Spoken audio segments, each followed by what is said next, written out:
طلع البدر علينا من ثنيات الوداع وجب الشكر. سورہ قلم کی ان آیات پر بیان چل رہا ہے کہ کچھ لوگ تو ایسے ہیں جو آخرت پہ یقین ہی نہیں رکھتے، کچھ ایسے ہیں جو مانتے ہیں کہ ہمیں مرنے کے بعد حساب و کتاب دینا ہے، لیکن وہ اس خوش فہمی میں مبتلا ہیں کہ جیسے ہم دنیا میں اچھی حالت میں ہیں آخرت میں بھی اچھی حالت میں ہی رہیں گے. تو یہ بھی خوش فہمیاں ہیں، غلط فہمی ہے. تیسرے وہ لوگ تھے جو یہ کہتے ہیں، اب بھی ہیں ایسے لوگ، اس زمانے میں بھی تھے، کہ ہمارے جو شرکاء ہیں جن کو ہم نے خدا کے ساتھ اللہ کی عبادت میں شریک کیا ہوا ہے، چونکہ یہ اللہ کے نیک بندے ہیں، نیک لوگ ہیں، یہ ہمیں بخشوا دیں گے، ہمیں عمل کی ضرورت نہیں ہے. اس پر میں نے پچھلے ہفتے تفصیل سے بیان کیا تھا کہ اندھی عقیدت انسان کو برباد کر دیتی ہے. اور اندھی عقیدت ہوتی کیوں ہے؟ کبھی کسی کے گیٹ اپ کو دیکھ کے انسان متاثر ہوتا ہے، واہ واہ واہ واہ کیا نورانی چہرہ ہے. کبھی کسی کے جذباتی بیانات سے متاثر ہوتا ہے، نعروں سے. ہمارے ہاں عمل کو نہیں دیکھا جاتا، باتوں کو دیکھا جاتا ہے، نعرے. کام کیا کر کے دکھایا حضرت جی نے؟ وہ زیرو. نعرے بہت، کام نہیں دیکھا جاتا کہ کام بھی کچھ ہوا ہے کہ نہیں ہوا. تو نعرے بازی، جو عشق مصطفیٰ میں زیادہ جذباتی تقریریں کر رہا ہے، چاہے وہ لوگوں کو بدعتوں میں ڈال رہا ہو، سنت کے راستوں سے ہٹا رہا ہو، اس کو نہیں دیکھا جاتا. تو اس لیے سب سے پہلے کس چیز کو فوکس کرنا ہے میرے بھائی؟ عمل کو. عمل. میں نے پہلے بھی یہ بات عرض کی تھی، آج کل ایک بہت بڑی بدعت کیا ہے کہ علماء کو الگ سے دفنایا جاتا ہے کسی الگ جگہ پہ. بھئی یہ جو عام قبرستان میں جو عام مسلمان ہیں، یہ کیا مریخ سے آئی بھی مخلوق ہیں؟ یہ کوئی اور مخلوق ہیں؟ ان میں کیوں نہیں دفناتے؟ یہ کیا؟ مجھے یاد ہے بچپن میں ایک صاحب نے نا، کہیں لوگ بیٹھے ہوئے کھانا کھا رہے تھے، تو ایک صاحب نے اپنا جھوٹا گلاس پی کے رکھا. تو اب ان کا بچہ اپنے باپ کا جھوٹا نہیں پی رہا، تو باپ کو غصہ آیا کہ میں کوئی بھینس ہوں جو میرا جھوٹا پیتے ہوئے تمہیں شرم آ رہی ہے، یا میں کوئی گائے ہوں؟ مطلب یہ کہ میں کوئی اچھوت تو نہیں ہوں نا جو باپ کا بھی جھوٹا نہیں پی رہے تم. تو جیسے یہ ابا کی توہین ہے کہ بیٹا نہیں پی رہا، تو اسی طرح یہ عام مسلمانوں کی توہین ہے ایک قسم کی، کہ عام لوگوں کو الگ قبرستان میں دفن کیا جائے اور جو خصوصی پروٹوکول والوں کو الگ جگہ پہ دفن کیا جائے. جو نیک لوگ ہوتے ہیں ان کی خواہش یہ ہوتی ہے کہ ہمیں عام مسلمانوں کے قبرستان میں ہی دفن کیا جائے، تاکہ جو اللہ کی رحمتیں ان عام مسلمانوں پر پڑ رہی ہیں وہی رحمتیں ہم پہ بھی ہوں. صرف پیغمبر کی یہ خاصیت ہے، صحیح حدیث ہے کہ کسی بھی پیغمبر کی جہاں موت واقع ہوتی ہے پیغمبر کو وہیں دفن کیا جاتا ہے، اس جگہ سے ہٹایا نہیں جاتا. تبھی ہمارے نبی صلی اللہ علیہ وسلم کی جو قبر مبارک ہے، جہاں آپ کا انتقال ہوا امی عائشہ کے حجرے میں، وہیں دفن کیا گیا. پھر حضرت ابو بکر، حضرت عمر نے خواہش ظاہر کی کہ ہمیں نبی کے پہلو میں دفن کیا جائے، کیونکہ یہ دونوں نبی کے سب سے قریبی ساتھی تھے اور اللہ ان کو مقام بھی دینا چاہتا تھا، تاکہ جو درود و سلام کے نذرانے نبی صلی اللہ علیہ وسلم پہ پیش کیے جائیں اسی کے ساتھ آپ دونوں پر بھی سلام کیا جائے. تو اللہ آپ کے مقام کو بڑھانا چاہتا تھا. اس کے بعد جتنے صحابہ ہیں سارے جنت البقیع میں دفن ہوئے ہیں، الگ سے ان کی کوئی الگ قبر نہیں بنائی گئی. حضرت عثمان کو دیکھ لیں، حضرت علی رضی اللہ تعالی عنہ ہیں، جتنے صحابہ عشرہ مبشرہ ہیں، الگ سے ان کے نہیں کہ بھئی یہ چونکہ زیادہ بڑا مقام تھا ان کی قبر وہاں بنے گی باقیوں کی یہاں بنے گی. تو جو مرنے والا ہوتا ہے اس کی تو یہ چاہت اکثر نہیں ہوتی، لیکن بعد کے مریدین کیا کرتے ہیں؟ وہ اپنے مشائخ کو, اپنے پیروں کو پروٹوکول دینے کے لیے الگ دفن کرتے ہیں. تو یہ عمل اللہ کو خوش کرنے والا نہیں ہے, اور اس سے شرک اور بدعت بھی پھیلتی ہے. کیونکہ جب آپ دیکھیں گے کوئی الگ سے قبر ہے, الگ سے پروٹوکول ہے, تو جن کے مزاج میں شرک ہوتا ہے وہ پھر اس کے ساتھ الگ سے کچھ کرنا شروع کر دیتے ہیں. قبروں کے طواف بھی ہوتے ہیں, قبروں پہ سجدے بھی ہوتے ہیں, قبریں اونچی بھی بنائی جاتی ہیں. تو صحیح مسلم کی حدیث ہے, رسول اللہ صلی اللہ علیہ وسلم نے حضرت علی کو حکم دیا کہ مدینہ میں جا کے دیکھو, کوئی بھی تصویر نظر آئے یعنی جاندار کی, اس تصویر کو بھی مٹاؤ, اور کوئی قبر ایک بالش سے زیادہ اونچی ہے اس کو گرا دو. تو حضرت علی رضی اللہ تعالیٰ عنہ کو آپ صلی اللہ علیہ وسلم نے باقاعدہ اس کا حکم دیا. تو اس لیے میرے بھائی, عقیدت میں اندھے ہو جانا اور شریعت کو چھوڑ دینا, اس سے اللہ بالکل بھی خوش نہیں ہوتا. اس سے پبلک بہت خوش ہوتی ہے. پبلک چلتی ہے نعروں کے پیچھے, پبلک کو جذبات سے ہٹ کے باتیں پسند ہی نہیں ہیں. اچھا, پبلک کا جو مزاج ہے نا, ہم تو پبلک میں رہے ہیں, تقریریں بھی کی ہیں, بیانات بھی کیے ہیں. میں تو بیانات کر رہا ہوں جب میں, میرا خیال ہے 13-14 سال کی عمر سے میں نے بیانات شروع کیے ہیں. بالکل یعنی بلوغت کی دہلیز پہ جب قدم رکھتا ہے نا, تو میرے والد صاحب چونکہ بیان کرتے تھے تو مجھے بھی وہ دے دیتے تھے بیان. تو پبلک کا مزاج یہ ہوتا ہے کہ پبلک منفی باتیں زیادہ شوق سے سنتی ہے. یعنی اگر آپ تعریفیں کرنا شروع کر دو نا, فلاں بھی ٹھیک ہے, فلاں بھی ٹھیک ہے, فلاں بھی صحیح ہے, فلاں بھی صحیح ہے, پبلک کو نہیں ایسے خطیب پسند آتے. ایسے لوگ پسند آتے ہیں پبلک کو جو ہر ایک کو برا کہہ رہے ہو. یہ پبلک کا مزاج ہوتا ہے.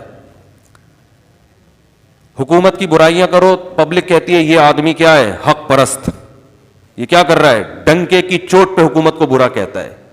یہ آدمی ڈنکے کی چوٹ پہ جو ہے وہ فوجیوں کو برا کہتا ہے. یہ آدمی ڈنکے کی چوٹ پہ عمران خان کو برا کہتا ہے. یہ ڈنکے کی چوٹ پہ مولانا فضل الرحمان کو برا کہتا ہے. یہ ڈنکے کی چوٹ پہ نواز شریف کو برا کہتا ہے. اس کو نہیں دیکھا جاتا کہ بات صحیح کر رہا ہے, غلط کر رہا ہے. نمبر 2, اس برا کہنے کا کوئی فائدہ بھی ہے یا نقصان ہے. اس چیز کو پبلک, دیکھو ہر برائی بیان کرنے کی نہیں ہوتی, اس کا کوئی فائدہ نہیں ہوتا. مثال کے طور پر آپ کے علاقے کا کوئی بڑا تھانے دار ہے, SHO صاحب آیا آپ کے علاقے میں. اب اگر آپ اس تھانے دار سے بنا کے رکھیں گے, چل رہا ہے بیان, آپ اس تھانے دار سے اگر بنا کے رکھیں گے تو بہت سارے کام نمٹا سکتے ہیں آپ. ایک مثال دے رہا ہوں, تھانے دار جیسا بھی تھا, علاقے میں کوئی SHO آیا, آپ نے کیا کیا, اس سے چائے وائے پلائی, تعلق اچھے کر لیے تاکہ اس سے آپ پازیٹیو کام بہت سارے, بولو بھائی, لے سکیں. پھر وہ فلاں مسجد کو بھی گرنے سے بچا لیا آپ نے, اور فلاں کوئی 2-4 غریبوں کے معاملے اٹکے ہوئے تھے تھانے میں, وہ جیل میں بند تھے, تعلقات کی بیس پہ ان مظلوموں کو بھی آپ نے نکلوا لیا.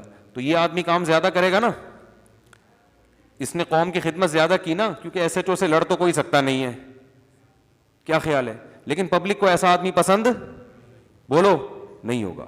پبلک کو وہ پسند ہوگا کہ ممبر پہ بیٹھتے ہی علاقے کے SHO کو برا بھلا کہنا شروع کر دے, یہ چور ہے, یہ رشوت خور ہے, یہ یوں ہے, یہ فلانا ہے, ڈمکانا ہے. کام دھیلے کا نہیں کرے گا ایسا آدمی, کیونکہ جب آپ نے علاقے کی پولیس سے ہی دشمنی مول لی ہے تو اب کام تو آپ سے کخ بھی نہیں ہو سکتا. بلکہ جو کام آپ کر بھی سکتے تھے نا, وہ بھی نہیں پولیس رکاوٹ ڈالے گی, وہ بھی نہیں کرنے دے گی آپ کو.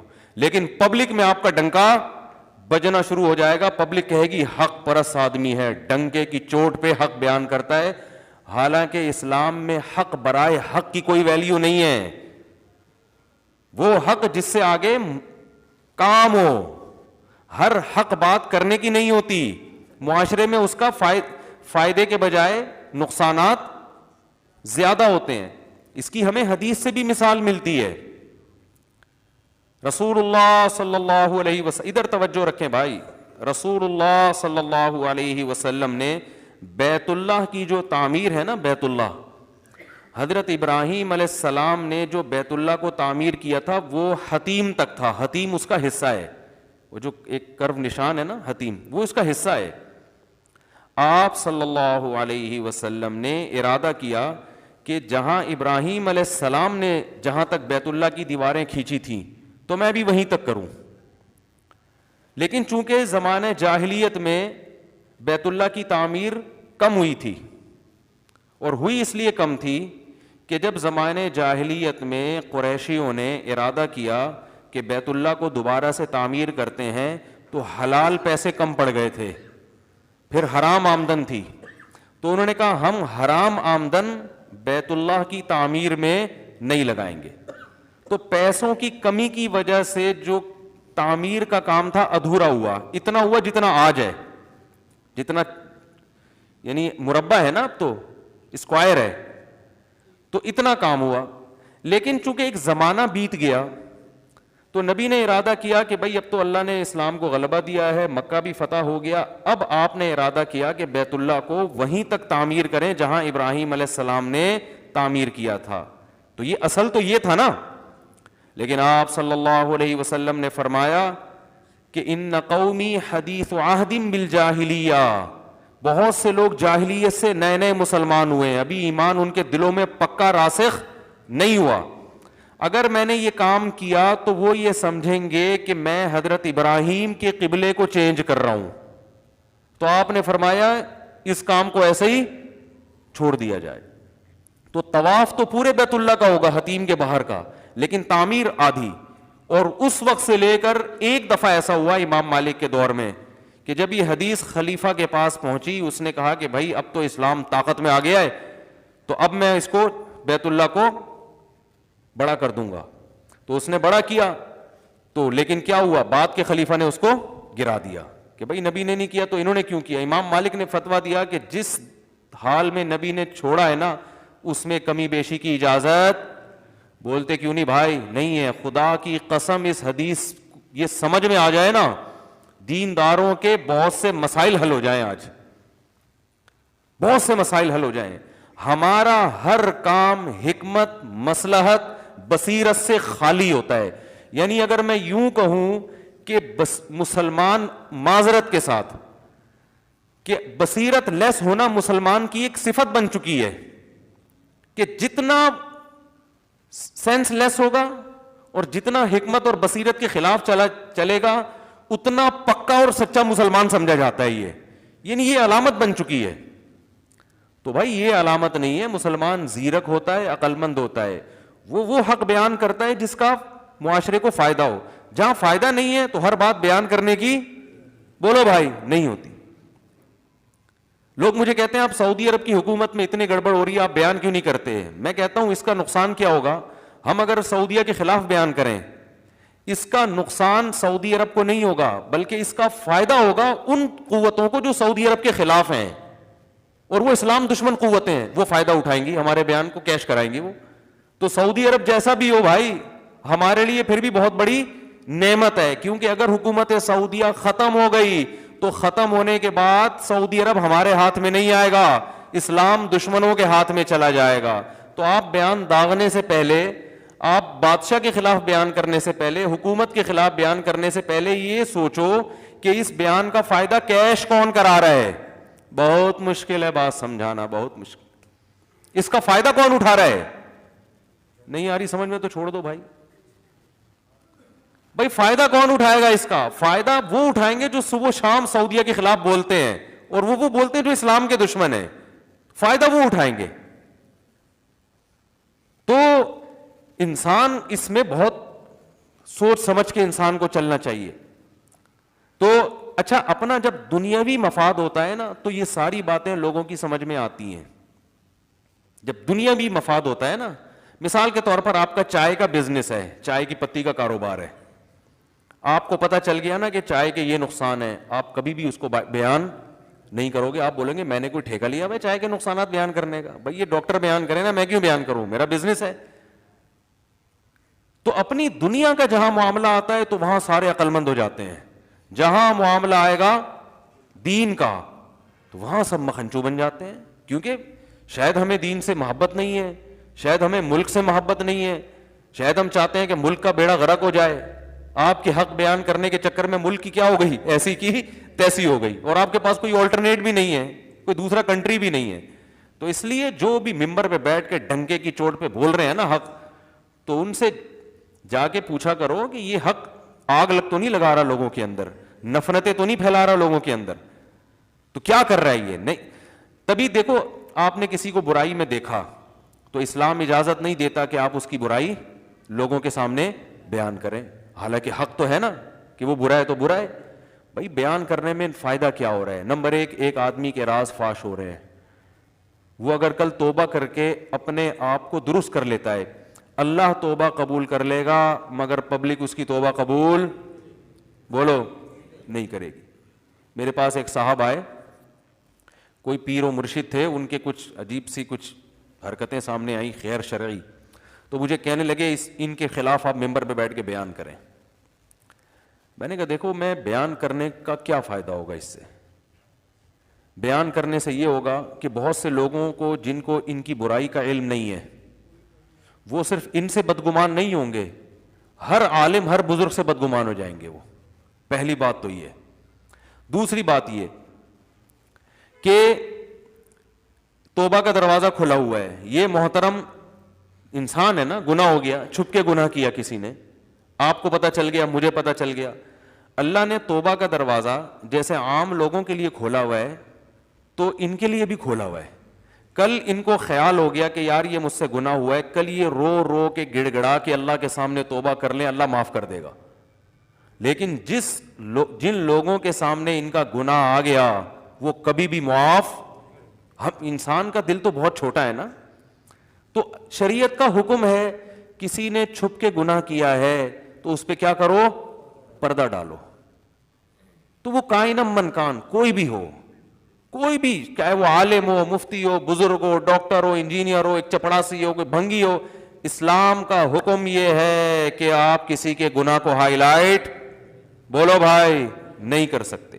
ہاں کوئی کھل کے گناہ کرتا ہو تو پھر آپ اس کو بیان کر سکتے ہیں کہ بھئی یہ گمراہ آدمی ہے، اس سے بچو، کیونکہ وہ اپنی برائی پہ خود شرمندہ نہیں ہے نا، وہ اپنی برائی کو خود چھپانا ہی نہیں چاہتا ہے، تو وہ کھلا گمراہ ہے. اس لیے اس کی برائی لوگوں کے سامنے بیان کرنے میں کوئی حرج نہیں ہے. سمجھ میں آ رہی ہے بات؟ کیونکہ وہ تو خود برا ہے، وہ تو جب خود ہی اپنے گناہ کو نہیں چھپا رہا. لیکن عام حکم شریعت کا یہ ہے، آج لوگ ذرا سی بات پہ جب کسی کو گناہ میں دیکھتے ہیں ساری دنیا میں ڈھنڈورا پیٹنا شروع کر دیتے ہیں. اور یاد رکھو شیطان کے پاس نا ہر گناہ کو حلال کرنے کے بڑے زبردست دلائل ہوتے ہیں. شیطان ہر گناہ آپ کی نظر میں حلال کر دے گا دلائل دے کے. جیسے میں نے بتایا نا شراب پینے والے کو شیطان کیا کہتا ہے؟ یہ ڈپریشن کا علاج ہے، فی الحال میں ٹینشن میں ہوں، کوئی بات نہیں، پی لی تو اسٹریس ختم ہو جائے گی، پھر بعد میں چھوڑ دوں گا. تو شیطان کا اس ویڈیو کو شیئر ضرور کریں، ہو سکتا ہے آپ کے ایک شیئر سے یہ بات کسی کے دل میں اتر جائے.